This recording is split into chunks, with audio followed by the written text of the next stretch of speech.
Okay, now we got some voice. Hello my Fidos. How you guys doing today? I hope you're having an awesome Thursday. Hello Evelyn and Chess. Welcome to the stream. I hope you guys excited to see which ghosts are naughty or nice. And Chess, I appreciate you becoming a Fido. And I'm doing good, Evelyn. Also, is the background music too loud or can y'all hear it? Thank you for becoming a Fido, Evelyn.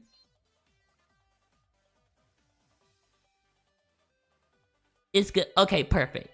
Okay, so before we start the tier list, I'm going to tell you how the tier list is going to go. We are going to read the Pokey Deck entry for each ghost type, but we only going to read the one that each ghost type originated from that region. So the Ghastly line, we go read the Kanto, Dusk, Dusclops, Hoenn, Sinestri, Galler. You get the gist. So without me rambling, let's go ahead with the tier list. Okay, so first off, we got Ghastly. So let's go on up and read Ghastly's. Um, okay, we're going to read the red and blue entries in yellow, since you can find them in the three games. Okay, because all three games originated from Kanto. Okay, the red and blue Pokédex entry. Almost invisible, this gaseous Pokemon close to target and puts it to sleep without notice. And the yellow Dex entry said to appear in decrepit, deserted buildings, it has no real shape as it appears to be made of gas. Okay. Nothing really about the yellow Pokedex entry, but almost invisible. This gets your Pokemon can put people to sleep without notice. So I wouldn't say is I go put it at meh because it doesn't okay, there we go. Oh no. Okay, let's put it down here. Okay, I go put at mad because it's not naughty nor nice. It just unexpectedly puts you to sleep if you're unaware and if you don't know Ghastly is following you, which makes sense since it's a ghost type. Okay, now next is Haunter.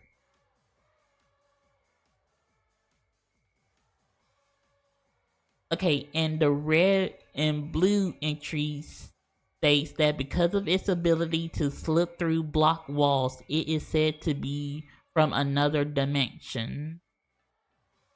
And yellow entry is by licking its sap the victim's life, it causes shaking that won't stop until the victim's demise. Oh god. So basically, it's killing the victim.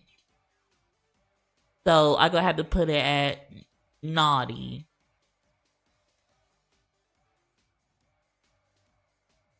So yeah, because it kills your kills you by just licking you, and I think you become so paralyzed you don't know what's going on, which I think is like the well, it's not a gas, but since it's solution is ghastly and plus it's a poison type. Also, I'm thinking that its lick is some form of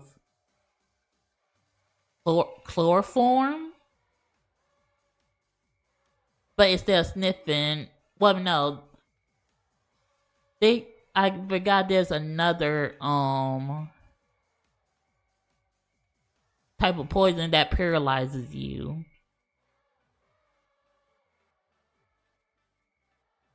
Oh, great. Hold on. Okay. So, alright. Next is Gengar.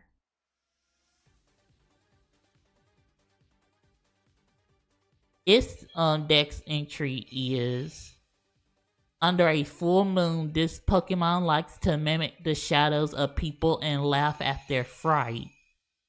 The yellow dex entry says a Gengar is close by if you feel a sudden chill. It may be trying to lay a curse on you. I would put this at in between nice and meh. So it's not dangerous. Okay, red and blue says it just likes to scare you and laugh when you're scared, so there's nothing bad about it.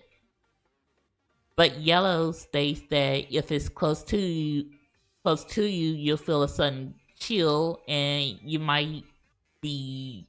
might begin to curse you. I would say we are going to put this. I was put at night just due to the fact that it's like in the anime it does like to play tricks on people. And if you guys remember the one episode from the very first season, they accidentally, well, not accidentally, they killed Ash, but not to like make him trapped forever, but they just wanted someone to play with. So that's why I'm putting it on a nice spot. Okay, next we got Alolan Marowak.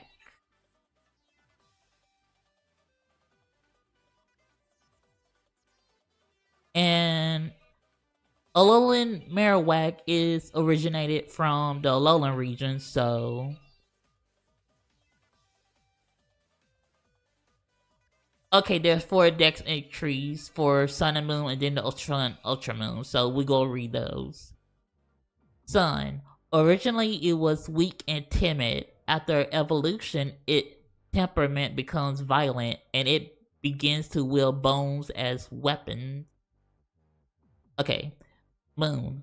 This Pokemon is out for vengeance on its natural enemy Mandibuzz. It throws bones like boomerang to try to take it down. And then we hit Ultra Sun and Ultra Moon, with the Ultra Sun saying it throws bones at Mandibuzz to knock it down. It's thought that Marowak is trying to avenge its parent. Okay, now I never heard about that tidbit. Like, what did Mandibuzz do to the Marowak's parents? And Ultramoose saying that they thump their bones rhythmatically to communicate amongst themselves. There are nearly 50 different rhythmic patterns. Okay, so Marowak not dangerous. It's definitely a meh. It's just that if you see, you just go ahead to mind your business. Do not notice it unless you trying to catch it. So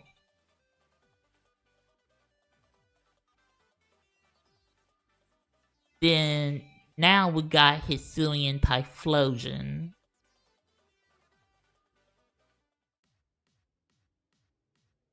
And let's see, let's scroll down to Legend Arceus. It said to purify lost forsaken souls with its flames and guide them to the afterlife.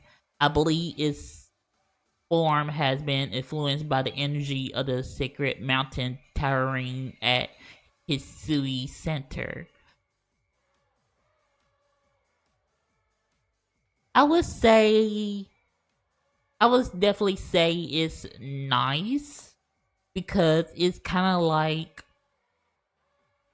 similar to Dust Snore, because Dust Snore does the same thing. Like they guide spirits into the afterlife. So I would say it's nice. Like it ain't doing anything bad.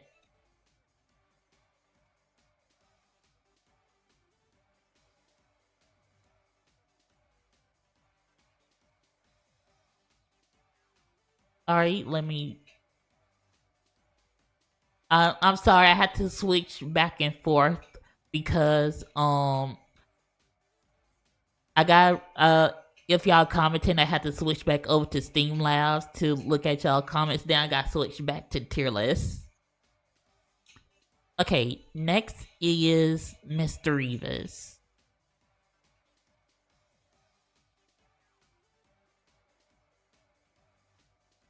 Okay, now we got gold and silver. Okay, gold says it likes playing mischievous tricks such as screaming and wailing to startle people at night. Silver entry says it loves to bite and yank people's hair from behind without warning, just to see their shocked reactions. So, just in this case, I would definitely say that it's on par with Gengar. Like it's just playing tricks. It doesn't mean any harm.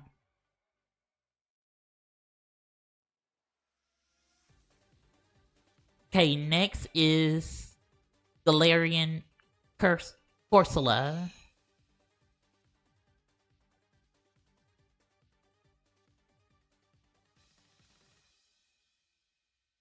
And Sword and Shield entries says Sword is it will regrow any branches that breaks off its head. People keep particularly beautiful Corsola's branches as charm to promote safe childbirth. Shield. These Pokemon live in warm seas. In prehistoric times, many lived in the oceans around the Galar region as well.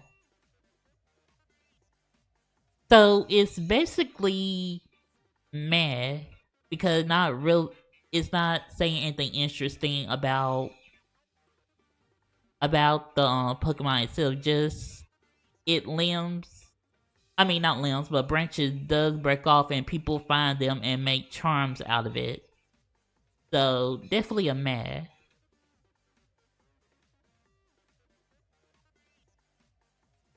Up next, we have Shedinja.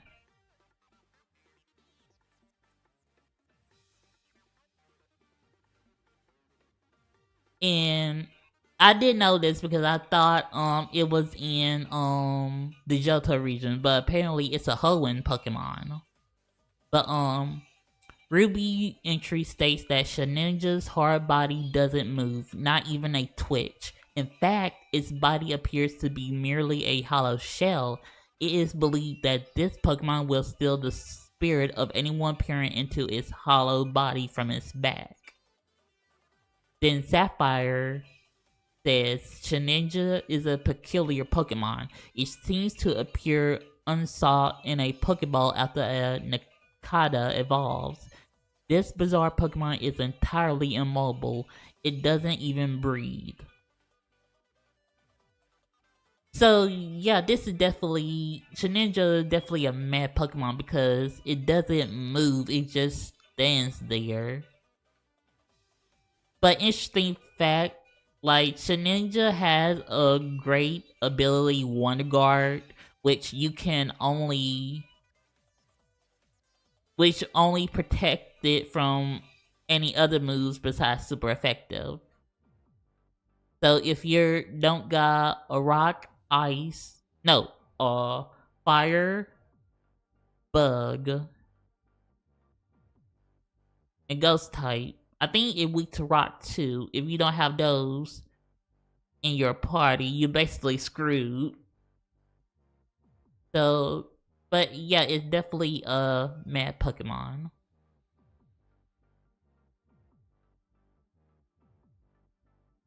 Okay, now we got Sableye.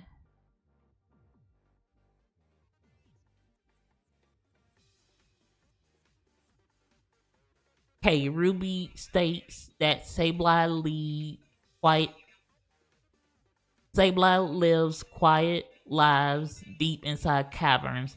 They are feared, however, because these Pokemon are thought to steal the spirits of people when their eyes burn with a sinister glow in the darkness. Sapphire says Sableye digs the ground with sharpened claws to find rocks that it eats.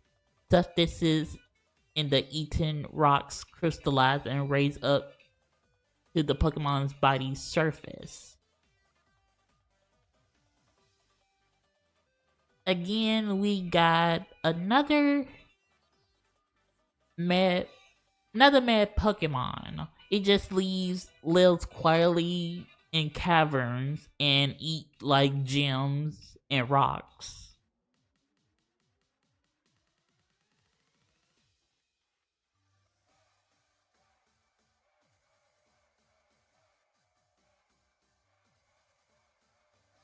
Okay, now Shuppet's turn.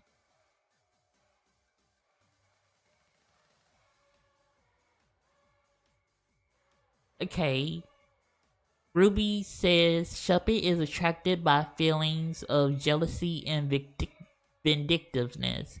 If someone develops strong feelings of vengeance, this Pokemon will appear in a swarm and line up beneath the eaves of that person's home. What is eaves? Like under the floorboard? Sapphire says Shuppet grows by feeding on dark emotions such as vengeance, vengefulness, and envy in the hearts of people. It roams through city in search of grudges that taint people.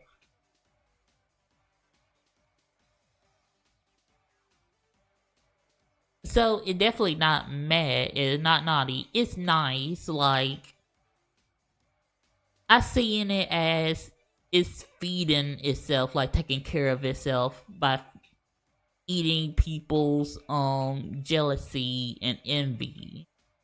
So definitely a nice Pokemon.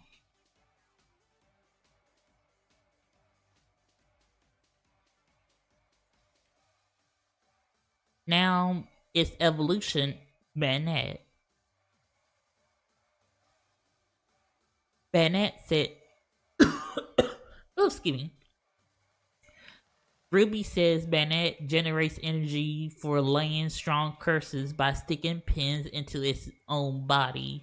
This Pokemon was originally a pitiful plush doll that was thrown away. Sapphire says a curse energy permanent permitted the stuffing of a discarded and forgotten plush doll, giving it new life as Banette. The Pokemon's energy would escape if it were to ever open its mouth. So the reason why it's math for me is the Ruby index that says it sticks it generates energy by laying strong curses by sticking pins into its own body. I feel like if they elaborated more, like if it sees like a victim or whoever like threw it away, seeing them, like, does it curse the pins and stick it into them, and the curse reflects onto the person it sees? Like, if there was like more info about what it does after like laying strong curses while sticking itself with its own body, it would be like naughty, but instead it's definitely a meh.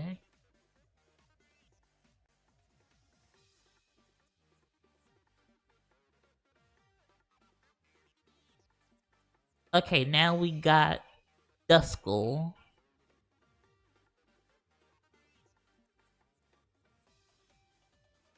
Duskull can pass through any wall no matter how thick it can be. Once this Pokemon chooses a target, it will doggedly pursue the intended victim until the break of dawn. Seth and Duskull wanders lost among the deep darkness of midnight. There is an oft-told admonishment given to misbehaving children that this Pokemon will spirit away bad children who earn scoldings from their mothers. It definitely naughty because like it after it sees you, it will constantly scare you until morning time. And knowing myself, I like to be scared once, but I don't want to be scared throughout the night. Like that's how you get paranoia. So it is naughty, definitely naughty.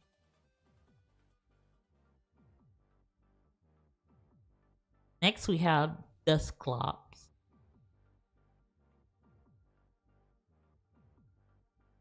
Dusclop's body is completely hollow. There is nothing at all inside. It is said that its body is like a black hole. This Pokemon will absorb anything into its body, but nothing will ever come out. The, Dusclops absorb anything, however large the object may be. This Pokemon hypnotizes its foe by waving its hand in a macabre manner and by bringing its single eye to bear. The hypnotized foe is made to do Dusclop's bidding. So basically, you'll become hypnotized by it. Oh, and I just thought about this. If you're hypnotized, that means it won't undo the hypnotism, and you'll probably be like a mindless zombie to that Dusclops for all eternity. So definitely putting it at the naughty spot.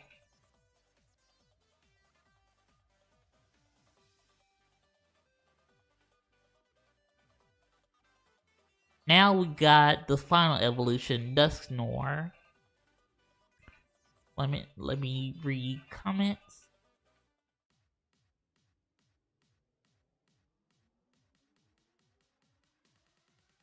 Okay, the Diamond Pearl entry says the antenna on its head captures radio waves from the world of spirits that commanded to take people there.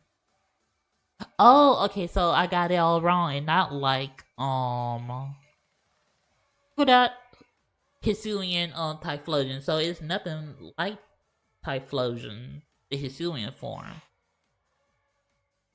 While Hisuian Typhlosion got people to the afterlife, this Dusclops takes them to the spirit realm. Okay, Platinum says it is said to take lost spirits into its pliant body and guide them home. But what is home? Are they talking about the world of spirits? Well, probably, yeah. It says in a Diamond and Pearl entry that it guides them to the world of spirits. So it's definitely nice. It just gotten lost souls, so.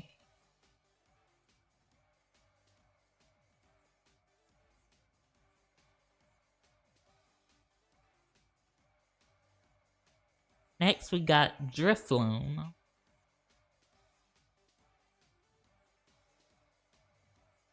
A Pokemon formed by the spirits of people and Pokemon. It loves damp, humid seasons. It tugs on the hands of children to steal them away. However, it gets pulled around instead. Because of the way it flows aimlessly, an old folktale calls it a signpost for wandering spirits.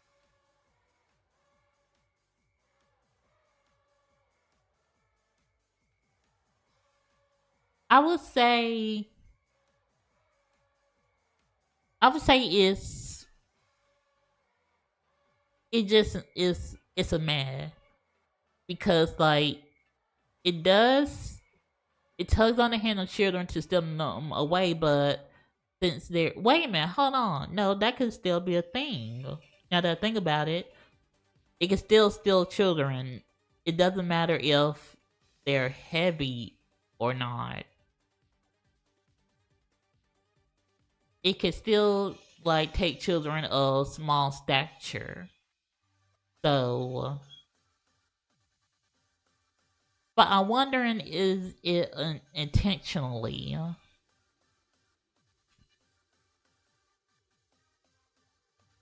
I would say,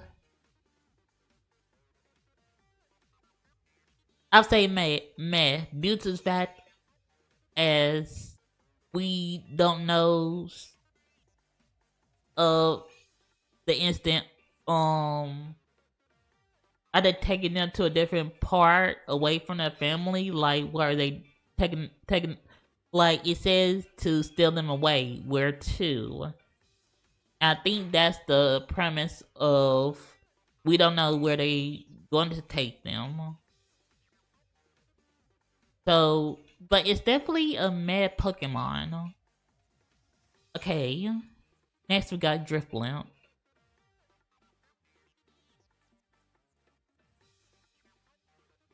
Diamond says it's drowsy in daytime but flies off in the evening in big groups. No one knows where they go. Pearl. It carries people and Pokemon when it flies, but since it only drifts, it can end up anywhere. Platinum. At dusk, swarms of them are carried aloft on winds. When noticed, they suddenly vanish.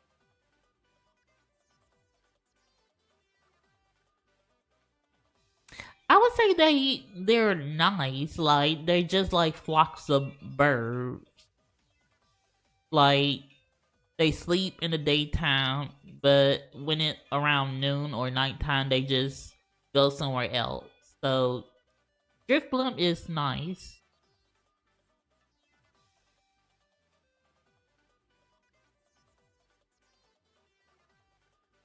Next, now we got Miss Magius.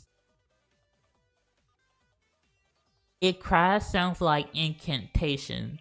Those hearing it are tormented by headaches and hallucinations. It chants incantation while they usually torment targets. Some chants bring happiness. It cries sounds like an incantation. It is said the cry may rarely be imbued with happiness, given power. Okay, so Pearl and Platinum both says that it chants can bring happiness. So to Diamonds saying it sounds like if you heard it or like try to catch it could be an instance, but maybe.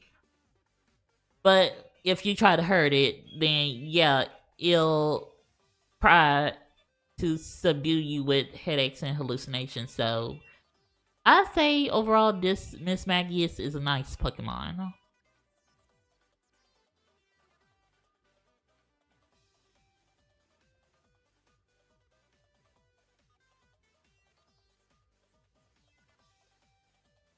Next is Spiritomb, a Pokemon that was formed by 108 spirits. It is bound to a fissure in an odd keystone.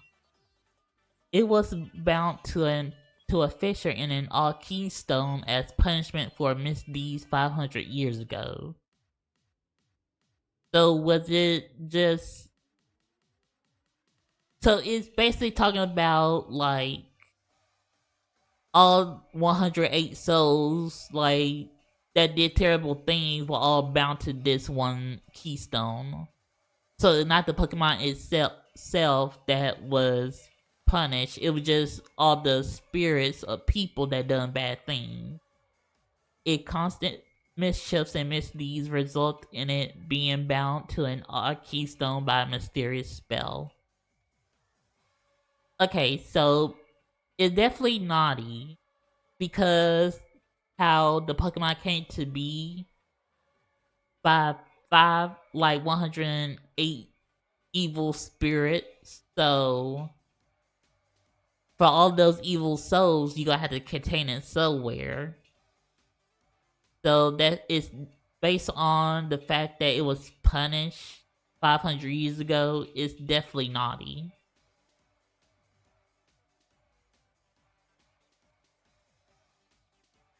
Now we got Frostlass.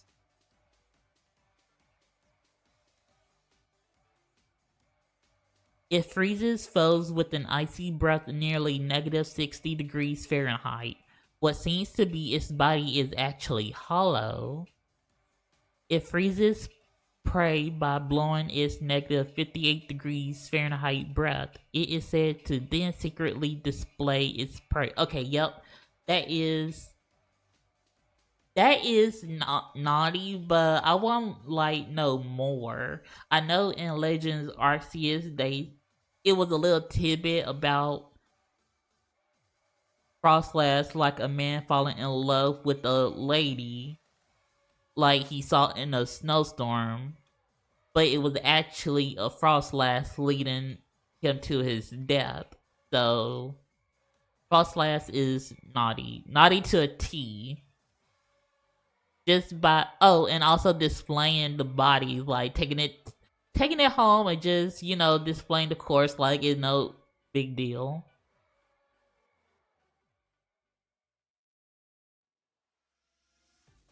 Okay, next is Rotom. Okay, its body is composed of plasma. It is known to infiltrate electronic devices and wreak havoc. Its electric light body can enter some kinds of machine and take control in order to make mischief.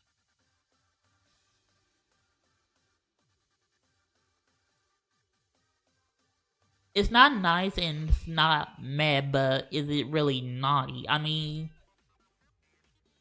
it is inhabiting different electronics to cause, to cause trouble. So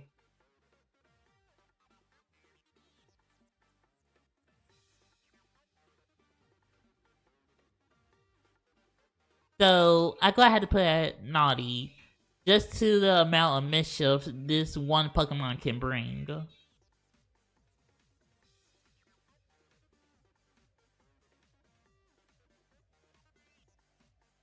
Now we made it to the legendary. I know we ain't going to just randomly encounter a legendary, but like we gotta keep in mind just in case if we stumble upon one going somewhere that we shouldn't be going.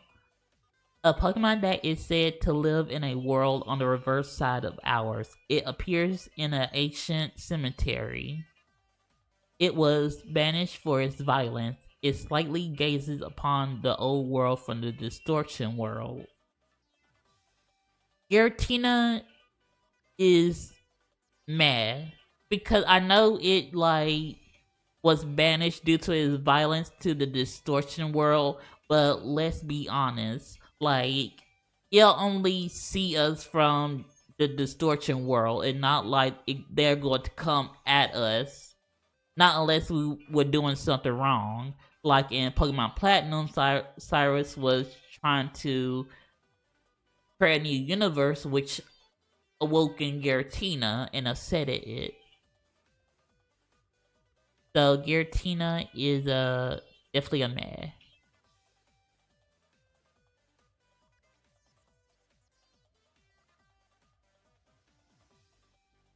Now going to Unova, we got Yamask. we go. It got four different dex entries, so we're gonna read those. Each of them carries a mask that used to be its face when it was human. Sometimes they look at it and cry. These Pokemon arose from the spirits of people in, interred in graves in past ages. Each retains memories of its former life. These Pokemon arose from the spirit of people. Oh, okay, so it's basically the same thing as white. I say is Yamath is nice because it just roaming. It just dead people turn into ghosts, and then what's sadder is they got had to remember their life and cry based to the mask they're holding. So Yamask is a good little ghost.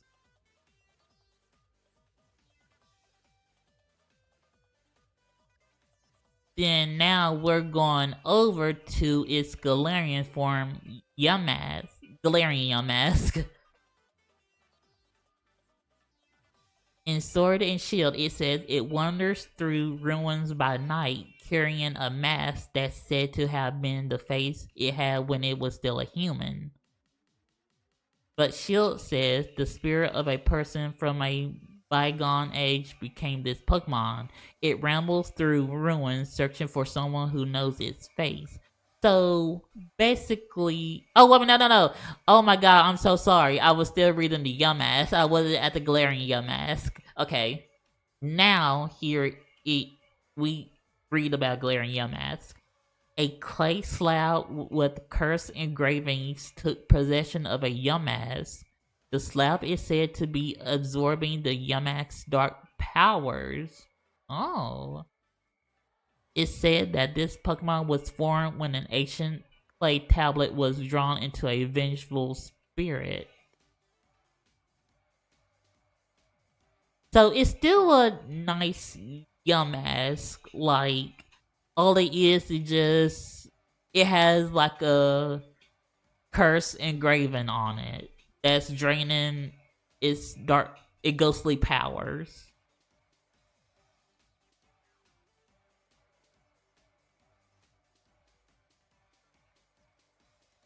Oh, wait a minute, no, wrong one. Where are you? Okay, there we go.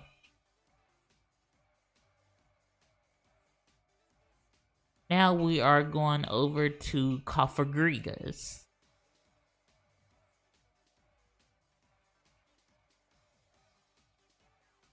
Its deck entry says, it has been said that they swallow those who get too close and turn them into mummies.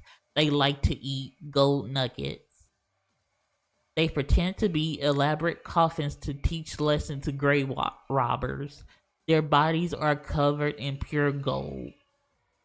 Grave robbers who mistake them for real coffins and get too close end up trapped inside their bodies. So basically, it's a mess around and find out situation. Like, you try to steal something from us, we'll take your whole body as collateral. It's not naughty, and it's not nice. So it's definitely mad.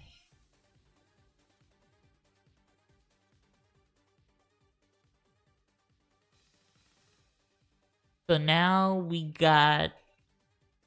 we're going back to Hisui for Hisui and Zoa. It said a once departed soul returned to life in Hisui, derives power from resentment, which raises as energy atop its head and takes on the form of foes. In this way, Zoa vents lingering malice. Oh. Okay.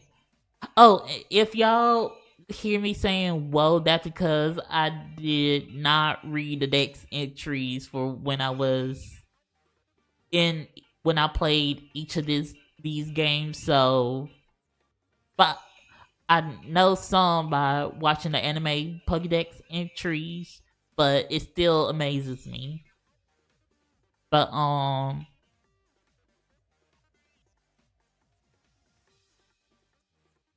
say it's nice. Zoa is nice because it not doing anything.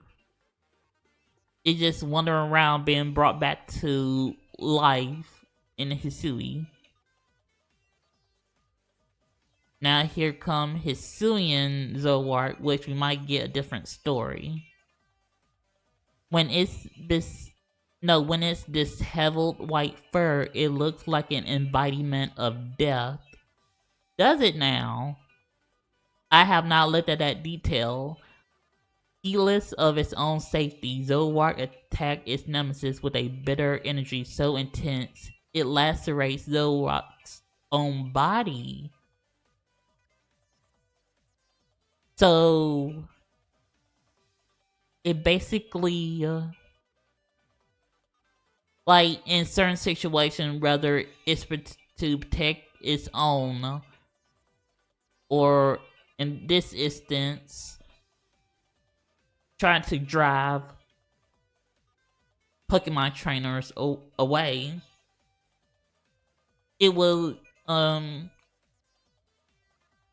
definitely attack, and it doesn't care if it hurts his body in the process. So, like, it's going into nice with Hisuian Zoa, cause like it's just protecting what's theirs.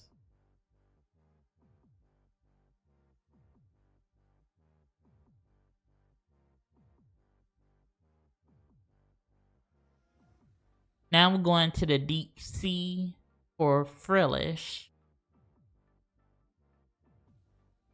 With its thin, veil-like arms wrapped around the body of its opponent, it sinks to the ocean floor. They paralyze prey with poison, then drag them down to their lair 5 miles below the surface. If its veil-like arm stuns and wrap a foe, that foe will be dragged miles below the surface, never to return. Okay, this is definitely naughty. Because, like, whether it be trainer,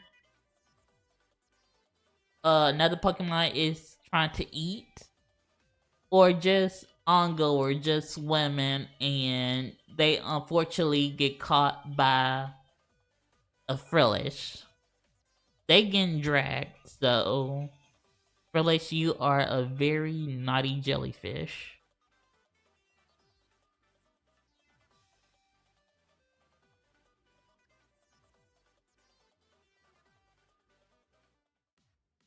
Now to Jellicent.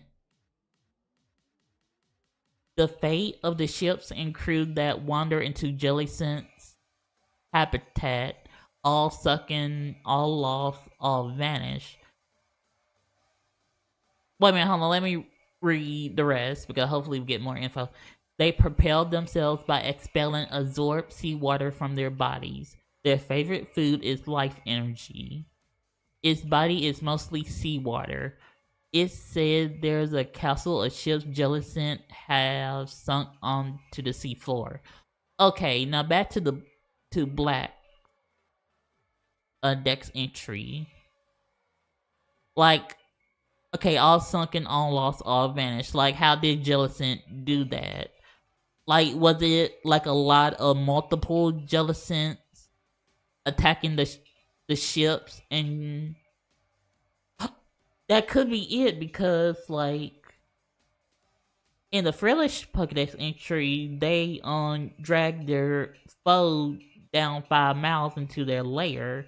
What to say Jellicent doesn't do the same thing after they sunk the ship? So Jellicent is basically Frillish.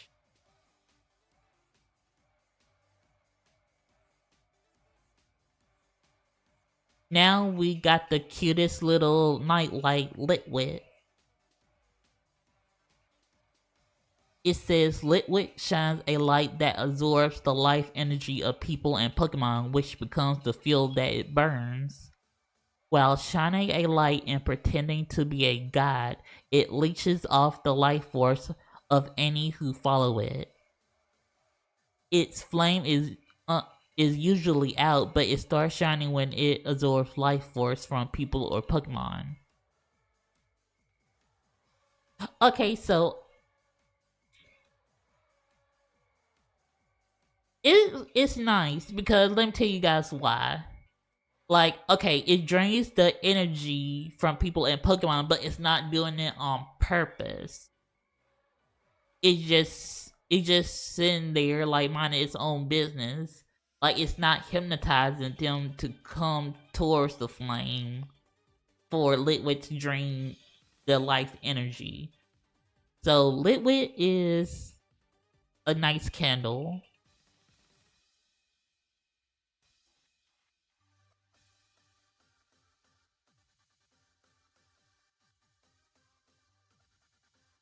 Now Lampent's turn. This ominous Pokemon is feared. Through city it wanders, searching for the spirits of the fallen. It arrives near the moment of death and steals spirits from the body.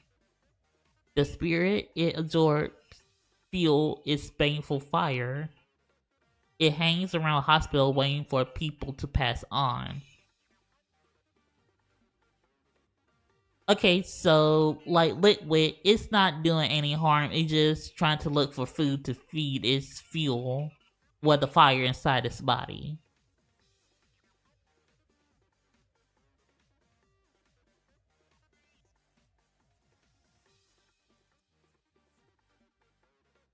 Now we made it to the glistening shadow chandelier. I hope they give chandelier a new form. I don't know what form they gonna give it, but if they just give it, oh, they could make it a water fire type and based it off of, I forgot what those uh undersea vents. It's something like that. Okay, it absorbs a spirit when it then which it then burns. By waving the flames on its arms, it puts its foes into a hypnotic trance. Being consumed in Chandelier's flame burns up the spirit, leaving the body behind. The spirits burned up in its ominous flame loses their way and wander this world forever. Okay, so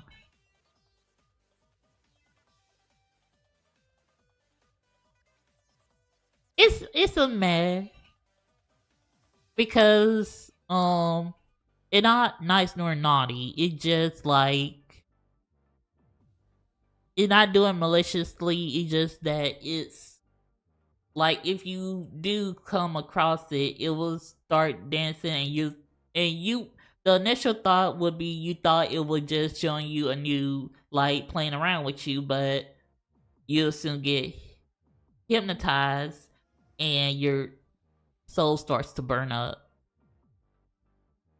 So Chandelier would go straight in the middle.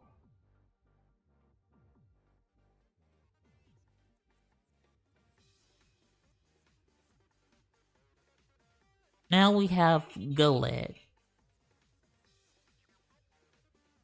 The energy that burns inside it enables it to move, but no one has yet been able to identify this energy.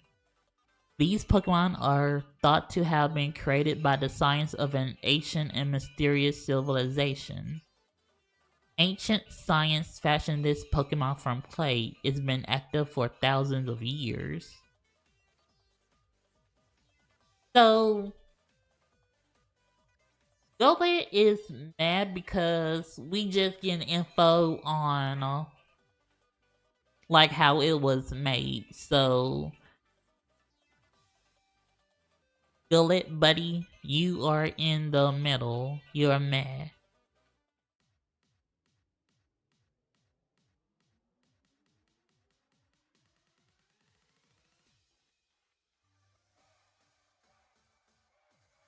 Time for Golurks. It flies across the sky at max speed. Removing the seal on its chest makes its internal energy go out of control. It is said that Golurk were ordered to protect people and Pokemon by the ancient people who made them.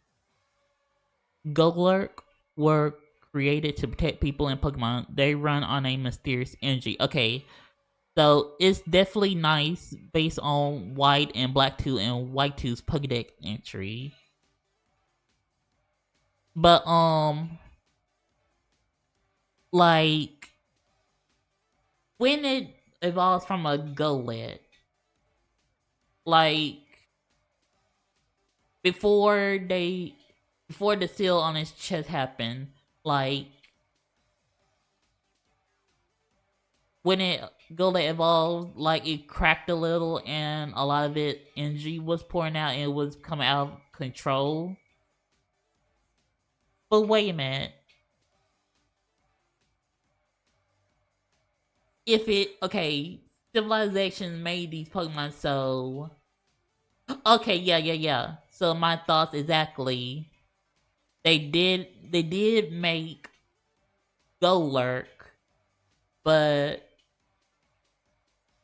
after the immense power in Golurk's body, its chest began to crack and go out of control. So that's when they started putting on like the seal to prevent that crack from opening up anymore. But overall Golurk protecting people and Pokemon is deserves a nice spot.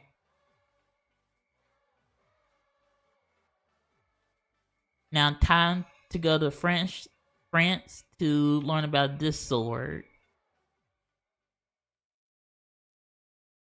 Okay.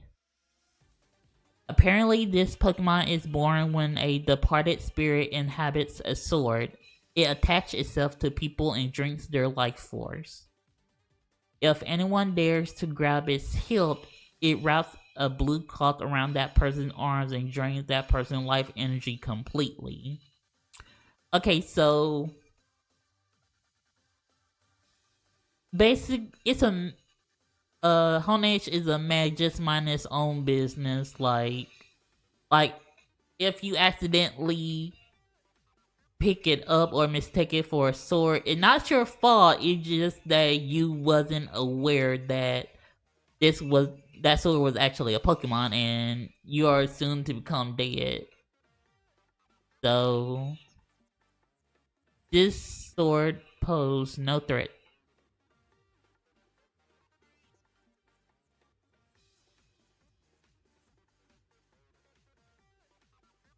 Okay, now Doublade.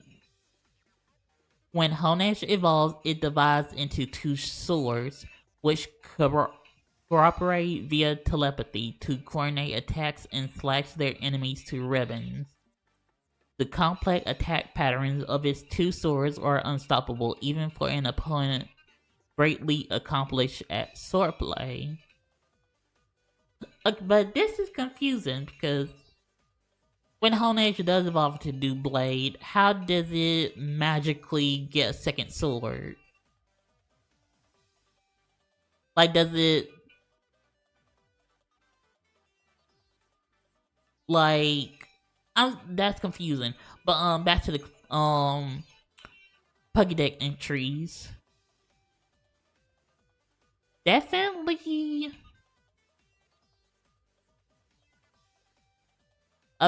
mad because like it's only used to like if you want to use a Doublade as an opponent, then yeah. I am so sorry, you guys. I'm coughing. So two swords continue to be no threat.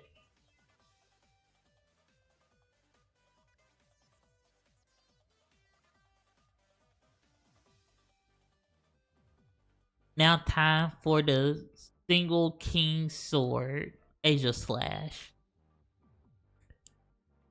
Apparently Generations of kings were attended by these Pokemon, which used their spectral power to manipulate and control people and Pokemon. Hold on. So basically, hypnotize them to do what the king wants them to do. Apparently, it can detect the innate qualities of leadership. According to legends, whoever it recognizes is destined to become king.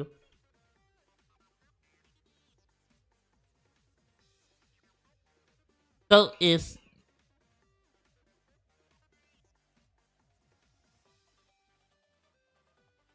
well, would it be naughty though? Because after it recognizes a person to become king, it then use their power to manipulate and control people in Pokemon.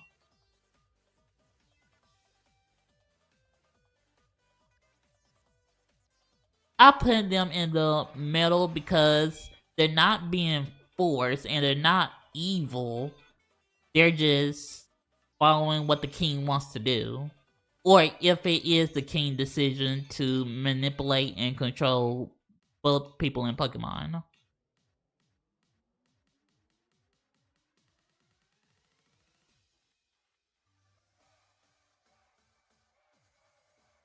Now we're going deep into the forest for this little cutie Phantom. These Pokemon are created when spirits possess rotten tree stumps. They prefer to live in abandoned forests. According to old tales, these Pokemon are stumps possessed by the spirits of children who died while lost in the forest. Oh my, I gotta put them at nights because they just little babies. They just little babies, like wandering the forest, and now they become a Pokemon.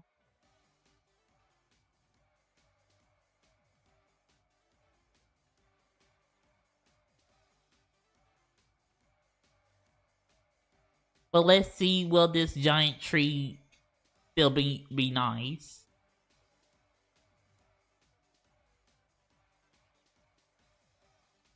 It can control trees at will. It will trap people who harm the forest so they can never leave.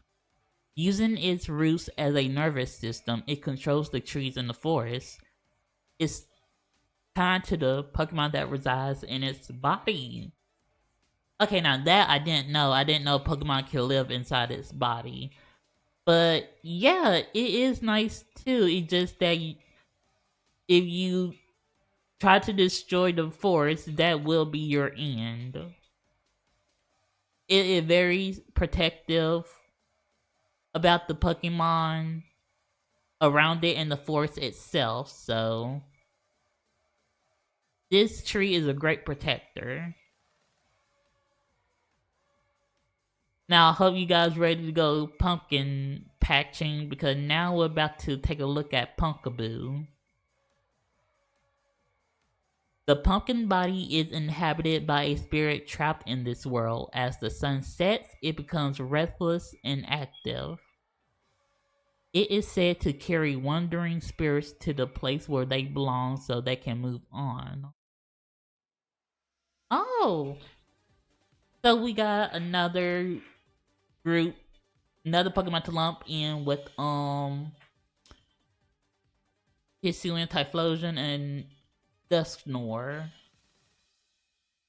So yeah, basically nice. It just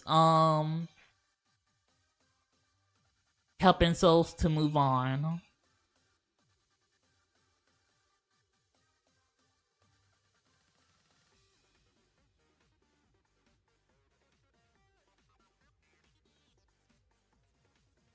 Now it's Goyai's turn. Singing in eerie voices, they wander town streets on the night of the new moon. Anyone who hears their song is cursed. It enwraps its prey in its hair-like arms. It sings joyfully as it observes the suffering of its prey. Okay. It is naughty just for the sole fact that it's enjoying watching whether a person, Pokemon, they enjoy to watch them suffer while they sing joyfully. So I'm sorry, Gore guys, but you are definitely naughty.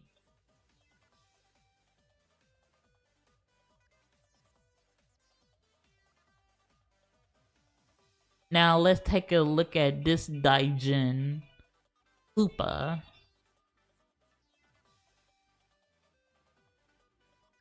Okay, this troublemakers. I go okay.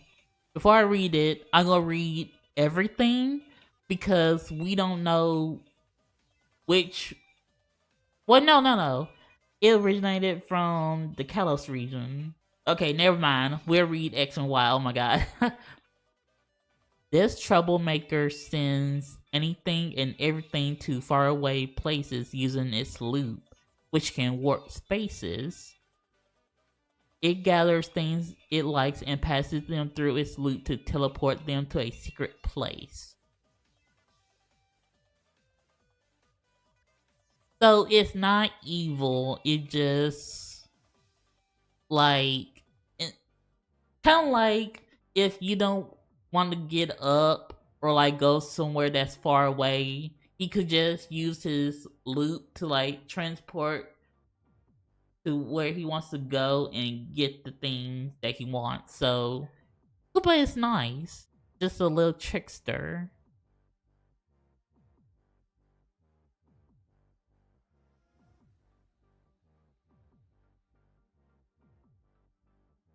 Now we got the evolution of Corsolas, Galarian Corsola, Cursula. Oh, wait a minute, I went too far. Okay. Its shell is overflowing with this heightened otherworldly energy. The ectoplasma serves as protection for this Pokemon's core spirit. Be cautious of the ectoplasmic body surrounding its soul. You'll become stiff as stone if you touch it. Okay, so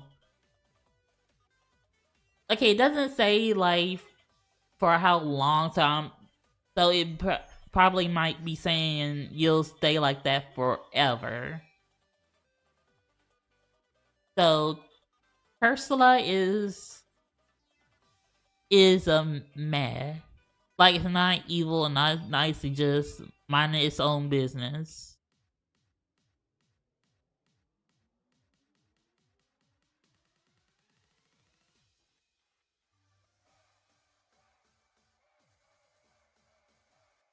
Now let's travel to the tropical region of Alola, where we got the Decidueye.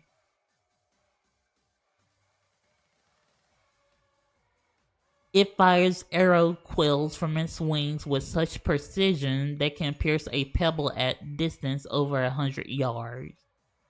Although basically cool and cautious, when it's caught by surprise, it's seized by panic. It knocks its arrow quills and shoots them at opponents. When it simply can't afford to miss, it tugs its vine on its head to improve its focus. This is why it can knock and fire an arrow at an enemy in a tenth of a second, so its battles are decided in the blink of an eye. So yeah, it's basically archery, so it's mad like basically if it want to do some training or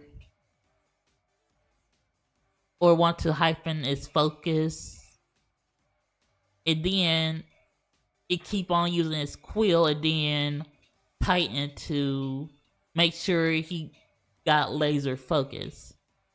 So this is why you are going into the meh, my friend.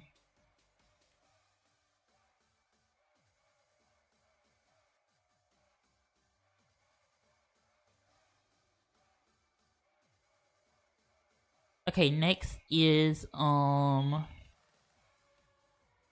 Oricorio. I've got their name just that quick. And it is called the Sensu style. It beat oh wait a minute, hold on, no. That's the basic style. Okay, here we go. This Oricorio has silk purple nectar. Its elegant, attractive dance will send the minds and hearts of its enemy to another world. It summons the dead with its dreamy dancing. From their malice, it draws power with which to curse its enemies. It charms its opponents with its redefined dancing. When they let their guard down, it places a curse on them that will bring on their demise. This Orcorio has silk purple nectar. Some dancers use it graceful, elegant dance as inspiration. Okay, let me turn on some more music.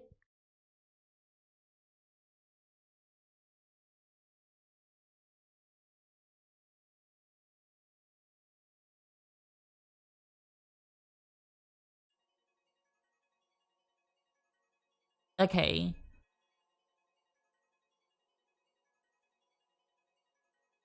So they're mostly nice. They're usually inspired from different dance styles.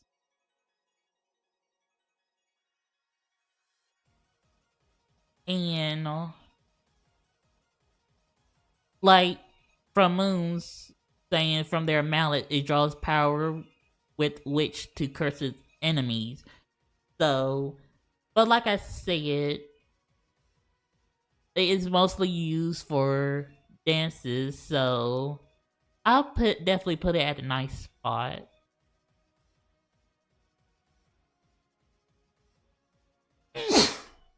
God bless me. Now we're about to look at a little sandcastle known as Sandy Gas.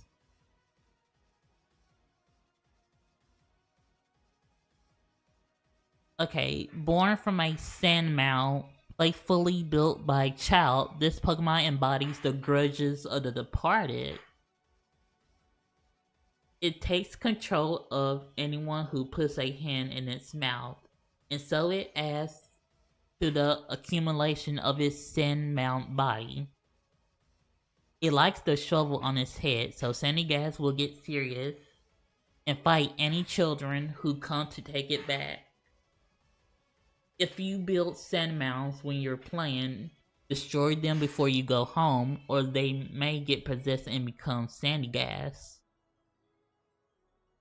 So, our little Sandy boy is mad, like, it just, like, lays out on the beach getting itself a tan. Oh, and it do not touch the shovel on his head unless you want some trouble.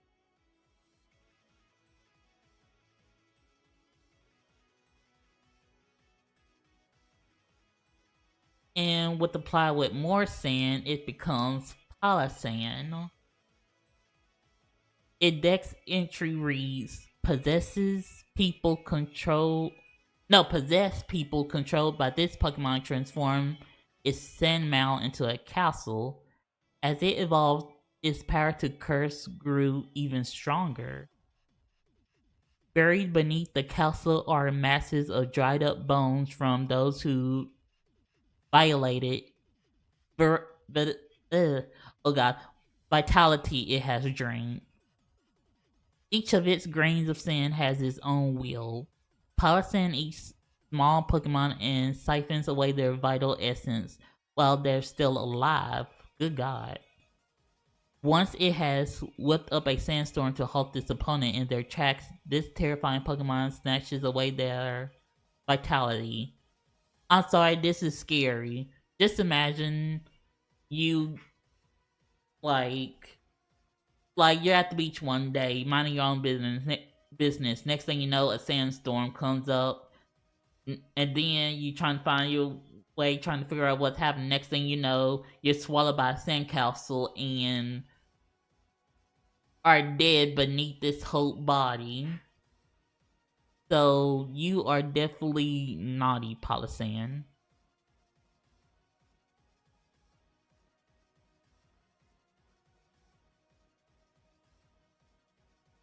So now we found a strange figure in the forest, and it goes by the name Mimikyu. After going to all the efforts of disguising itself, its neck was broken.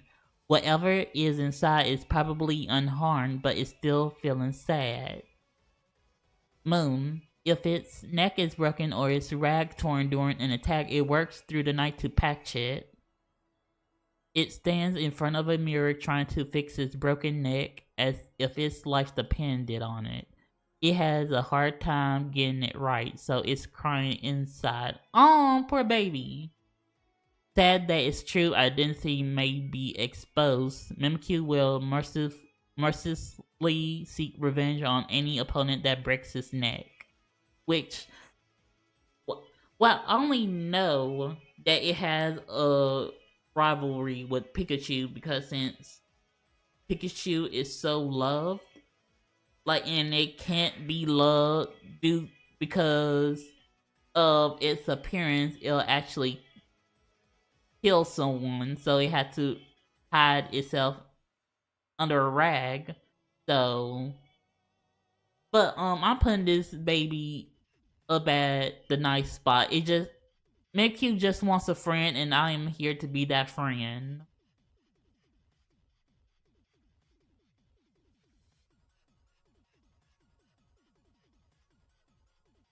Once we thought it was an ordinary anchor, but no, it is Delmai's. It says, swinging its massive anchor, it can KO Warlord in a single blow. What appears to be green seaweed is actually its body. The soul of seaweed adrift in the waves become reborn as this Pokemon. It maintains itself with new infusions of seabed, detritus, and seaweed. It wraps its prey in green. Excuse me. It wraps its prey in green seaweed and sucks away their vitality. It only likes to go after big prey like Warlord. Oh, okay. So you're good if you're not a humongous Pokemon. Its chain-like green seaweed can stretch outwards for hundreds of yards. For some reason, it gets along well with Sprout. Okay, so I would say, like, it's nice. Like, it's only likes to fight against warlords and eat them. So yeah, I put our anchor in the nice spot.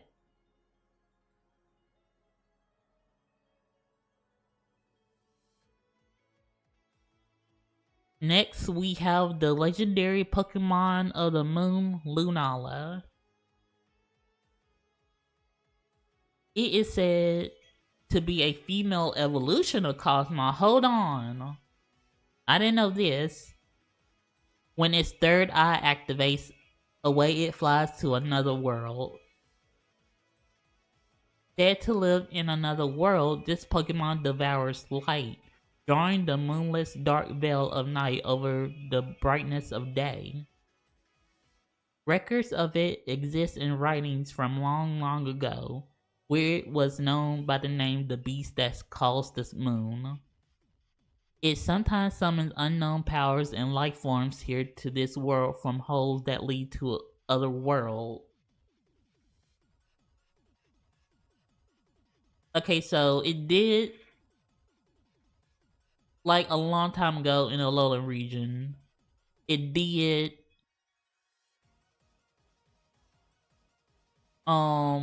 bring the Ultra Beast to Alola unexpectedly.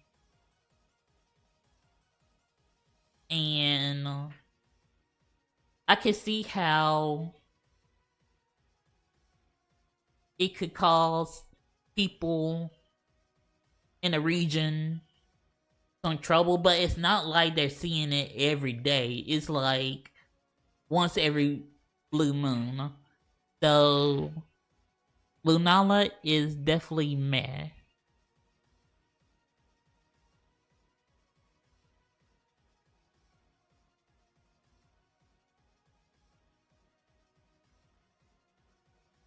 Now we're going to Necrozma to look at its Dawnwing form. Reminiscent of the Ultra Beast, this like form appears. Oh, wait a minute, no, wait a minute, wrong one. Okay, here we go. Lunala no longer has a will of its own. Now under the control of Necrozma, it continuously expels all of its energy. This is its form while it's devouring the light of Lunala. It grabs foes in its giant claw and rips them apart with brute force. Oh god, okay, nope. I'm sorry, Dawnwing, you are naughty. Oh god. I would not want to be caught like coming face to face with it.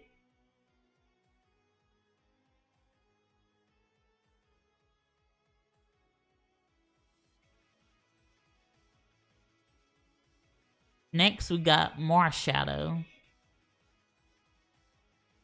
And it says, able to conceal itself in shadows, it never appears before humans, so its very existence was the stuff of myth. It lurks in the shadows of others, copying their movements and power. This Pokemon is craven and cowering. It slips into the shadow of others and mimics their powers and movement. As it improves, it becomes stronger than those it imitating. It sinks into the shadows of people and Pokemon where it can understand their feelings and copy their capabilities. Okay, so it's a friendly shadow. Just like you may not know that it's following you, but if it takes a liking to you, it'll copy your mannerisms and see like how well you battle against it. So my shadow is definitely a cute shadow baby.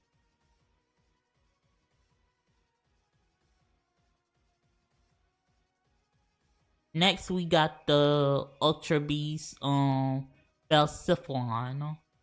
I hope I pronounced that name right, Balsiphalon. It slithers towards people, then without warning, it triggers the explosion on its own head. It's apparently one kind of Ultra Beast. A UB that appeared from an Ultra wormhole. It causes explosions, then take advantages of opponents' surprise to rob them of their vitality. So yeah, this is a dangerous Pokemon because of its head exploding. Like I'm not going on a journey to get random concussions. So Pacificlon, you go there and you stay put. No more going through ultra wormholes for you. Now let's go to Gala for a nice cup of tea because now we got Sinistea. It is said the swirl pattern in this Pokemon's body is its weakness. If it gets stirred, the swirl loses its shape and Sinistea gets dizzy. It absorbs the life force of those who drink it. It waits patiently, but opportunities are fleeting. It tastes so bad that it gets spat out immediately. Okay, and then we got the funny form, which is this Pokemon is said to have been born when a lonely spirit possessed a cold leftover cup of tea. The teacup in which this Pokemon makes its home is a famous piece of antique tableware.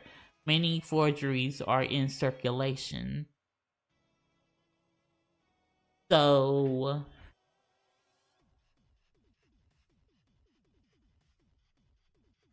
I would say it's mad. It's just a cup of tea, and also it'll try to absorb the life form, but its tea tastes so bad that they don't get a chance to drain them of their energy. So Synesty, you just a normal cup of tea.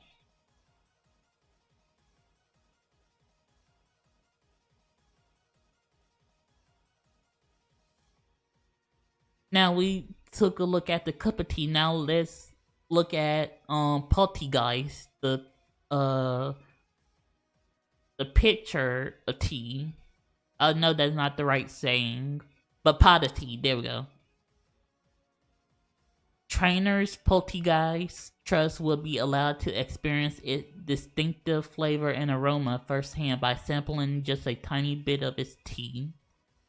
When angered, it launches tea from its body at the offender's mouth. The tea causes strong chills if swallowed. Then the funny form is this species lives in antique teapots. Most pots are forgeries, but on rare occasion an authentic work is found. Leaving leftover black tea unattended is asking for this Pokemon to come along and pour itself into it, turning the tea into a new Polteageist. Oh, okay, so it basically. I go feel so bad for saying it, but it constantly making new not Polti, but Sinistea.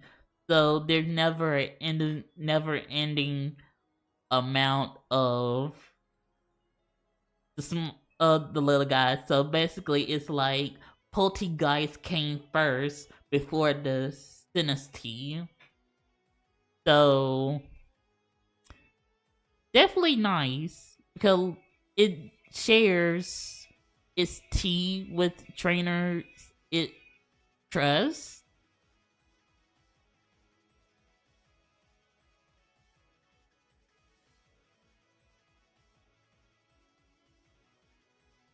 Now our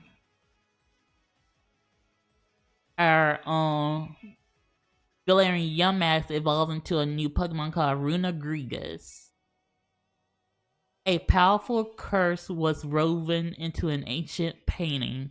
After absorbing the spirit of a Yamax, the painting began to move. Never touch its shadow-like body or you'll be shown the horrific memories behind the picture carved into it. Definitely made like it's a situational, like like some might be curious, but then again some might not. So very situational. So Renegrigus, you are harmless as the clay you are made on.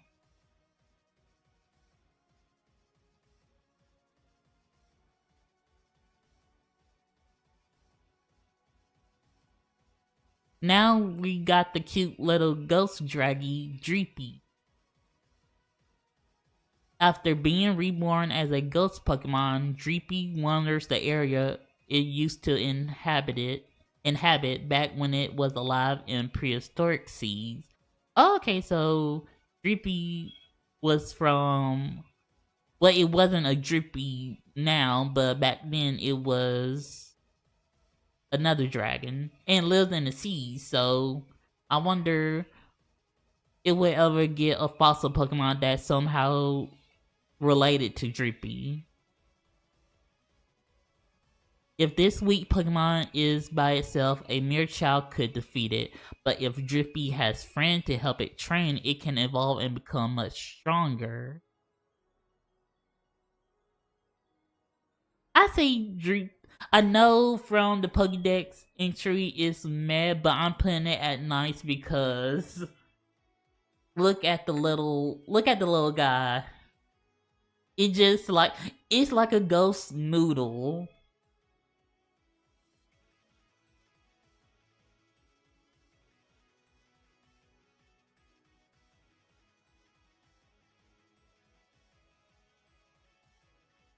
Now let's look at his older brother, Drakeloak. It's capable of flying faster than 120 miles per hour. It battled alongside Drippy and dosed on them until they successfully evolved. So, kind of like the big brother or big sister, depending on what gender it is. Without a Drippy to place on its head and care for, it gets so uneasy it'll try to substitute any Pokemon it finds for the missing Drippy. I saw that episode too when they were on when Ash, Go, and Alistair, the Ghost type gym leader, was trying to find. Well, it might not be that episode. I might be thinking of another one. But anyway, Drippy was gone, and I think the Dragoload substituted Pikachu for the Drippy that didn't have no longer on his head. But Drake is a concerned family member just looking for their lost siblings, so definitely nice.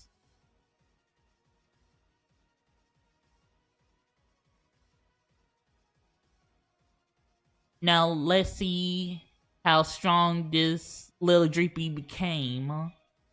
Now we got Dragapult. When it isn't battling, it keeps Dreepies in the hole on its horns. Once a fight starts, it launches the Dreepy like supersonic missiles.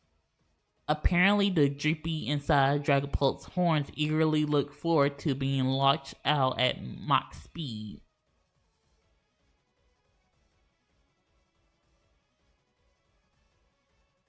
So this is like, I never said this before, but would y'all agree that Dragapult is kind of like the special attacker of Garchomp?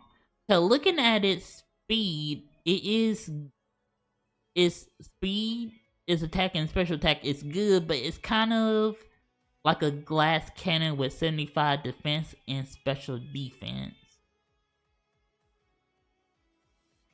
But since the Dreepies like being launched out of Dragapult's horns, and Dragapult voluntarily keeps Dreepies in their horns, I would say it's nice. Just keeping the family together.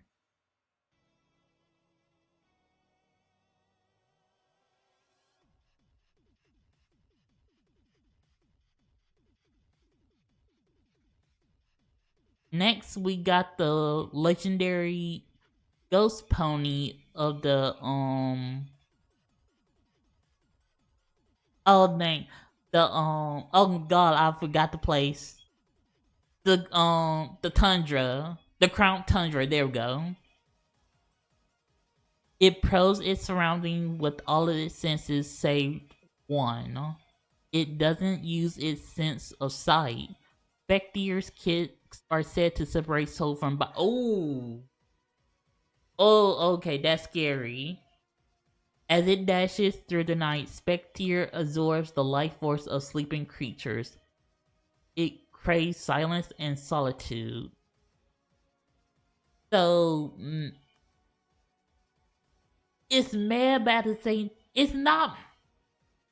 It's not naughty because, for one, you won't never walk up to a Spectre for it to kick you. But at the same time, like, it's like a death sentence. But I'm pretty sure if you think about it, like any other horse, like if you get kicked, you might end up dead, depending on like if it breaks your jaws, your arms, your rib cage, basically where it hits you that determines it. So definitely mad.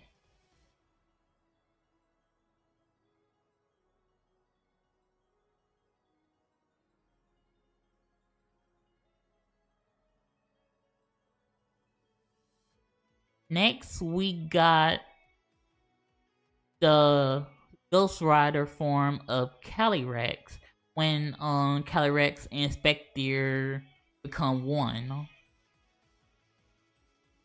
It said that Calyrex and a Pokemon that had bonded with it ran all across the Galar region to bring greens to the wasteland. Legend says that by using its power to see all events from past to future, this Pokemon saved the creatures of a forest from a meteor strike. Oh, okay. So it's definitely nice because if we go back to the story of the Crown Tundra long ago, like people couldn't grow anything due to the humidity of where they live. So Calyrex joined with his horse, came into the village and grew a lot of their harvests. So they began to thank him by holding like things like every year. So Shadow Rider Calyrex is definitely nice.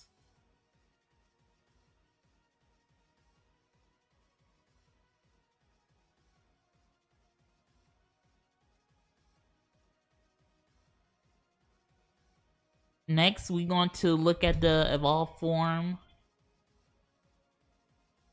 of the ghost type. Well, no, not ghost type, the Basculin,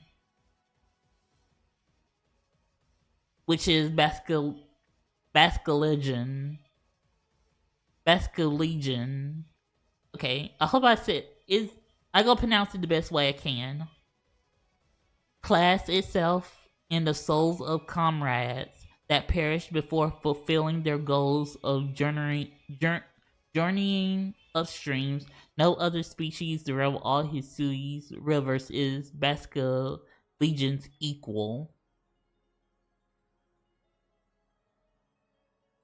So, is Basca Legion is meh. It just like enjoys like going upstream and how strong the current is, like going up a waterfall or like going into like really strong streams. It no one can match his strength, so it's a meh.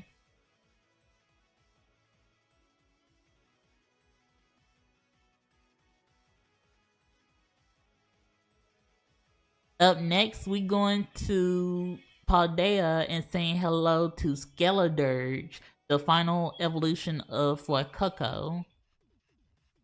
The fiery bird changes shape when Skeledirge sings. Rumor has it that the bird was born when the fireball on Skeledirge's head gained a soul. Skeledirge's gentle singing soothes the soul of all that hears it.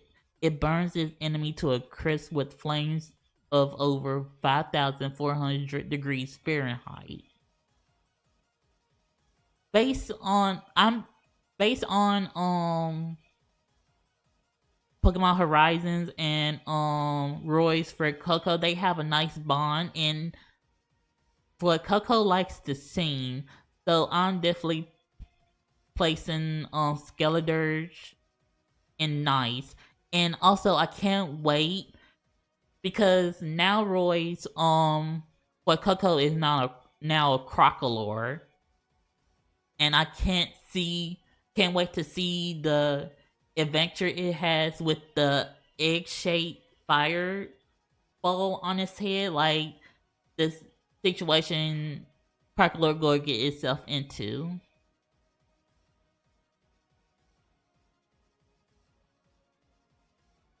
Now we are going to go to the fire ghost fighter, Steerledge. There you go. The fiery blaze on its arm burns fiercely with the lingering resentment of a sword wielder who failed before accomplishing their goal. An old set of armor steeped in grudges called this Pokemon's evolution. Sterilage cuts its enemies to pieces without mercy.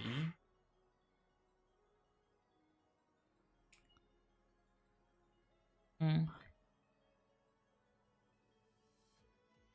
It's definitely meh because situational. It's not naughty, but not nice either. Like there's nothing in its deck saying that it's nice. It just on its fighting, and Sterilage cuts its enemies to pieces, which means it could either be a human or a Pokemon. So this Knight of Ghostly Fire will be meh.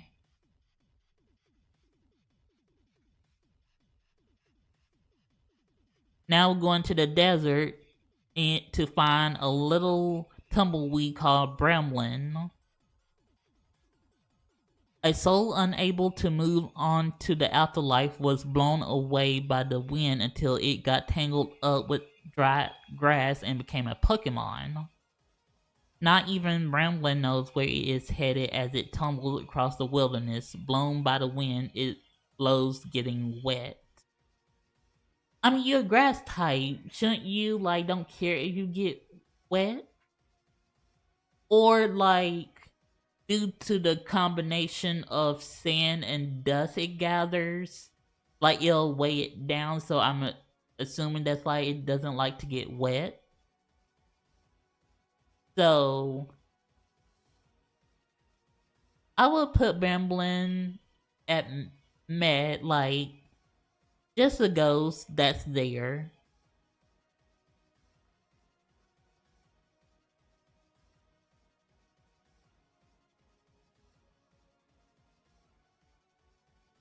And without that tumbling, it got even bigger into a bramble gas. It will open the branches on its head to envelop its prey. Once it absorbs all the life energy it needs, it expels the prey and discards it. Bramble gas wanders around arid regions. On rare occasions, mass outbreaks of these Pokemon will bury an entire town.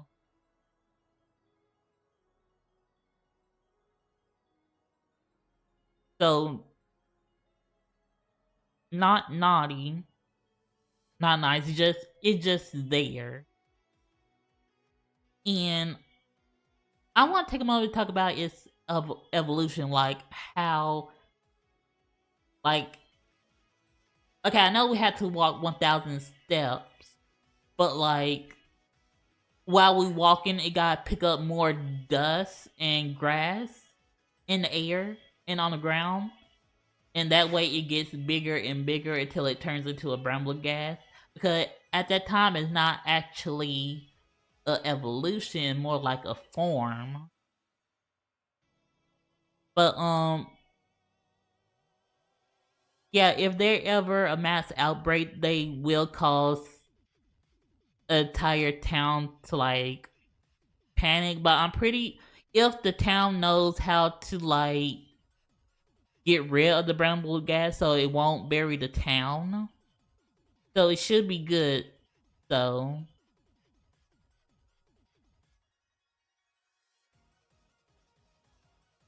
now you go into the man with your pre-evolution.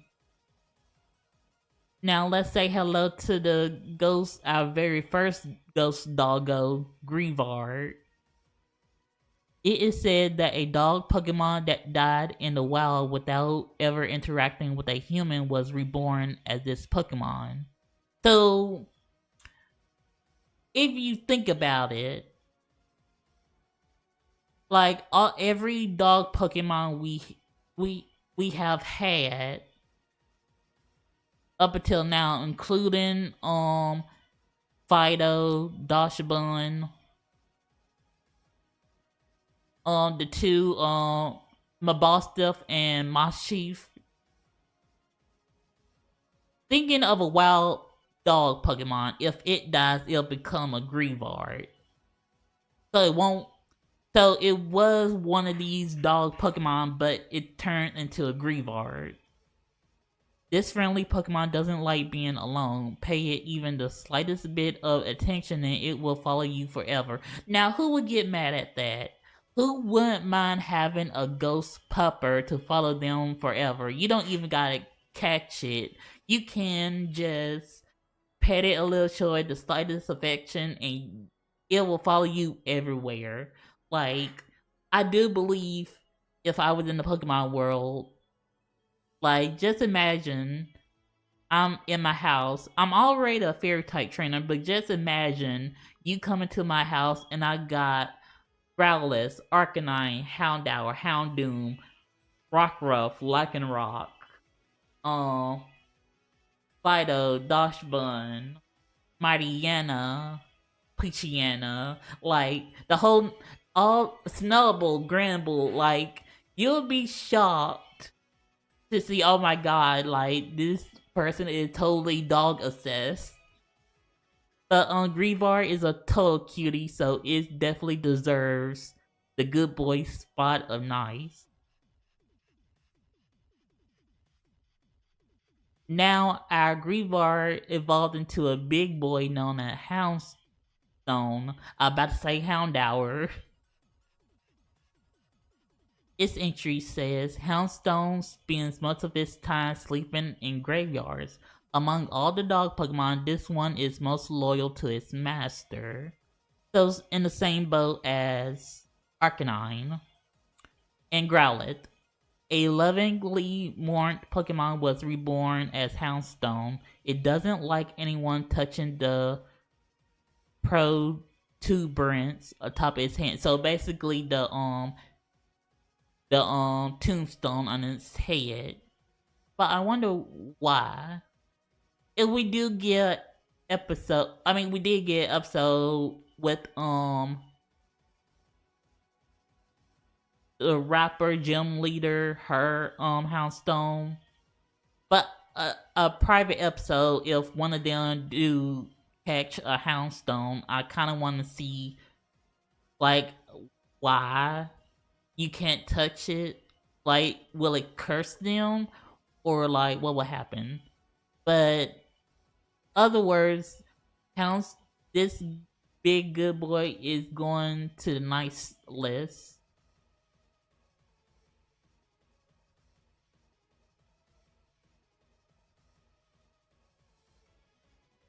Now we got primates final evolution. No, Mankey's final evolution, Annihilate, which says when its anger rose beyond a critical point, this Pokemon gained power that is unfettered by the limits of its physical body.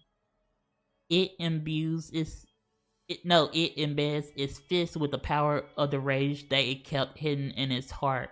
Opponents struck by these embedded fists will be shattered to their core. So they won't die, I guess they'll lose heart. So, but it's not naughty nor nice. It's like you can say hello, but don't talk. Like if you see it raging around, you just go the other way. Do not acknowledge it. Just get out of dodge.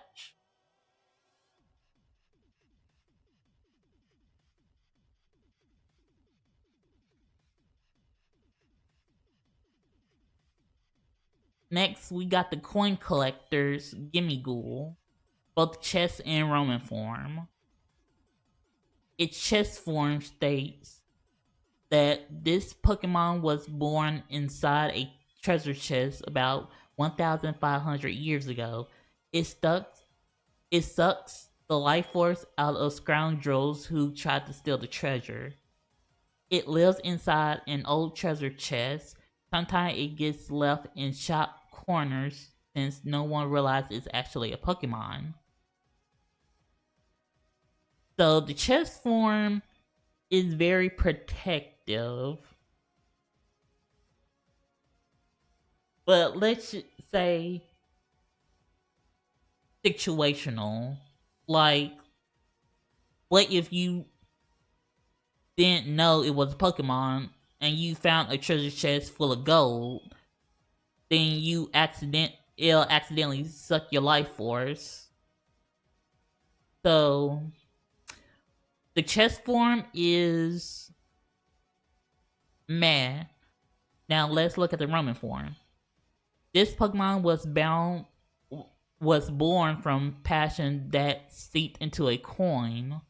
It wanders, apparently seeking to return to the treasure chest it once inhabited. Violet. It wanders around carrying an old coin on its back. It survives by draining the life force from humans who try to pick its coin. Okay, so Roman is just nice. It's just trying to get back to its chest with all the coins that it once had.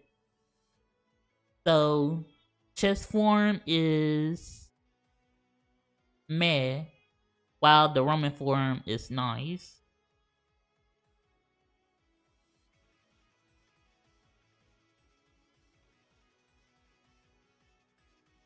Now we go take a look at it evolutionary form. Goldingo which looks like a golden like string cheese, but it's cute. The look works for it. Its body seems to be made up of 1,000 coins. This Pokemon gets along well with others and is quick to make friends with anybody. So this is like the surf. Well, okay. When it walks with you, it like gliding on like a surfboard, a coin, no, a surfboard made of coins. It's kind of like a surfer dude, like the really chillax kind of person. It has a sturdy body made up of stacked coins. Goldingo overwhelms its enemy by firing coin after coin at them in quick succession. Which reminds me, I did see the episode where I think Rory was possessed by the Goldingo to gather up coins, and then it took it back to that Gimmighoul. I wonder if Rory will ever catch will ever meet that same Gimmighoul again, or catch a new Gimmighoul and it'll evolve to a Goldingo, or it was a Gimmighoul throughout the episode, but then after getting 999 coins, it evolved to Goldingo, and then Goldingo will want to join Roy. So Goldingo is definitely vibes.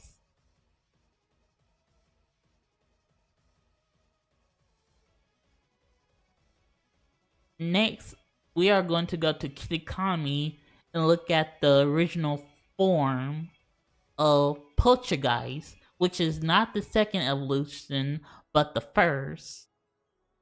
It said, oh, wait a minute, hold on, went too far. Does it got a oh, don't got Dex entry. Okay. Poltergeist has a swirl pattern not unlike Sinistese, but unlike Sinistese, its swirl is not a weakness. After a target is sprinkled with some of Poltergeist's powdery body, or eats food dusted with it, Poltergeist drains their life force and absorb it as energy. So I go put it at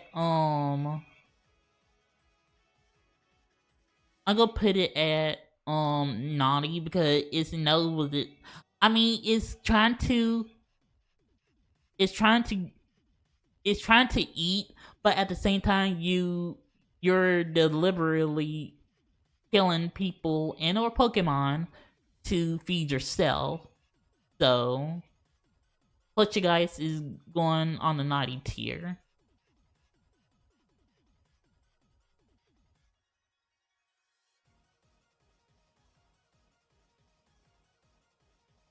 Now we got its evolution, Sinister.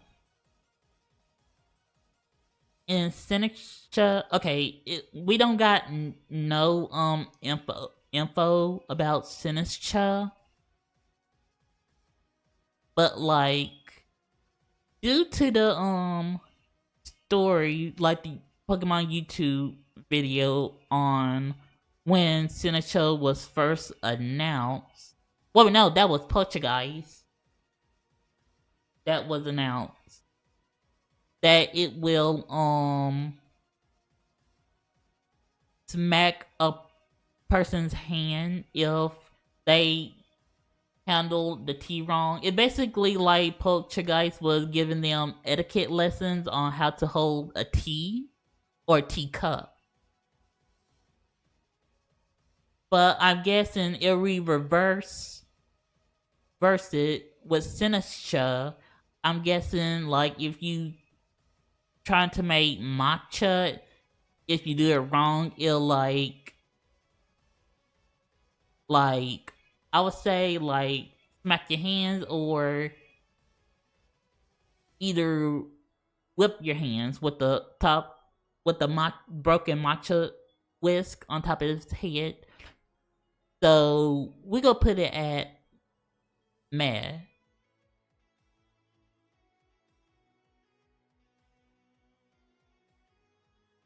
Now our final ghost type, and it's the new ghost mystical Pokemon Peachurun.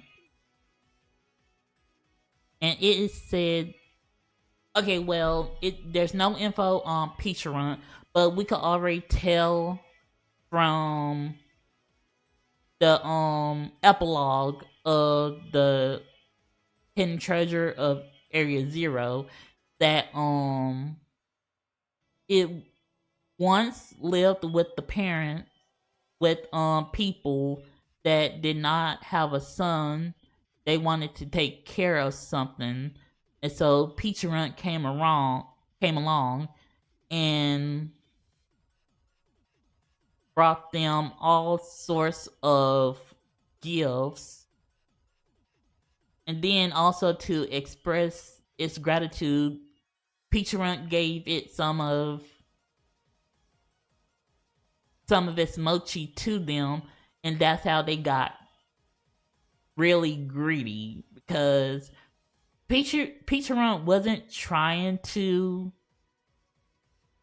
like do anything bad. It was just really thankful and it wants to share something of itself to them. So Peachurun parents wanted something. So Peachurun went on a journey to get whatever they wanted and bring it back to them. But along the way, it met some friends, which would be the Loyal Three, and gave Okidogi the power of brute strength, Munkidori the power of knowledge, and Pheasantipede the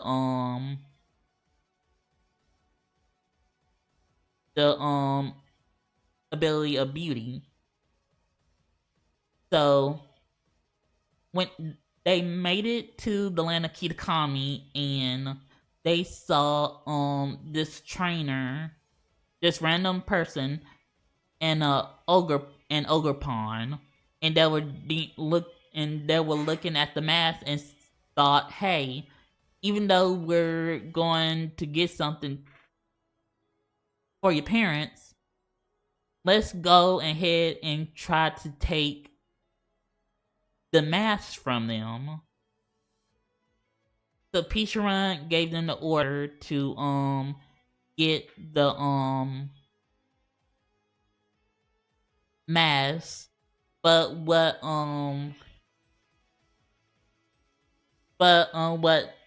Peachurun didn't know is that we're going to get it, but at any means necessary. So they went up to the mountain where this person Ogerpon lives. They ambushed the human, which caused him to die. And when after they left with the mask, Ogrepon came back home to see what had happened and filled with rage. It's on the one mask it was holding on to, which was the teal mask, and went down to the festival causing mayhem, which the people thought it was just destroying things just to destroy things. They didn't understand the situation. So Run is not evil. It is nice. It's just that if they came face to face and talked to Ogrepon like, hey, I really like your mask. I was wondering, can I take one because I have some family back home and I want to repay them for what all they done for me. If there was a conversation like, I'm sorry you can't have these masks, but we know someone who made the mask, so we can ask him to make you something to bring back to your parents. But yeah.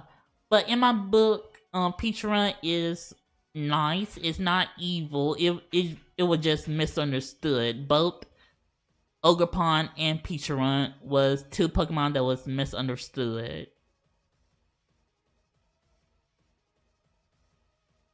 And there you have it, my Fidos.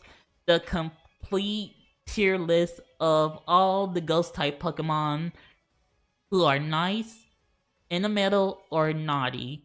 I thank you guys for joining the stream. I had a lot of fun on doing this tier list. It was a first for me, and I really loved it, reading the Pokédex entries, learning more about each of the ghost type Pokemon. And I'm definitely going to do more of the nice, naughty, or in the middle tier list of the different type of Pokemon. I think my next one might be when I move into my new apartment, which will be after Halloween. So I guess that type, the type that I'll go choose for that one will be I probably might start from like grass, water, or fire, like the starter like types, and work my way down. So yeah, I hope you guys enjoyed the stream, but we are not done yet. I am going to go onto Twitch and see which one of my friendos is streaming and pass it over to them.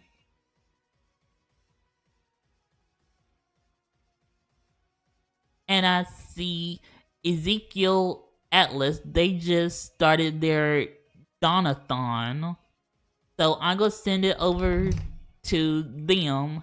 Anyway, guys, I love you guys, and I will see y'all tomorrow for some more. Hopefully, the last gameplay of Little Nightmares 2, and then, depending on how fast we finish that game, we'll switch over to Gory. So, yeah, I love you, Fidos. I love you, Fidos. Love one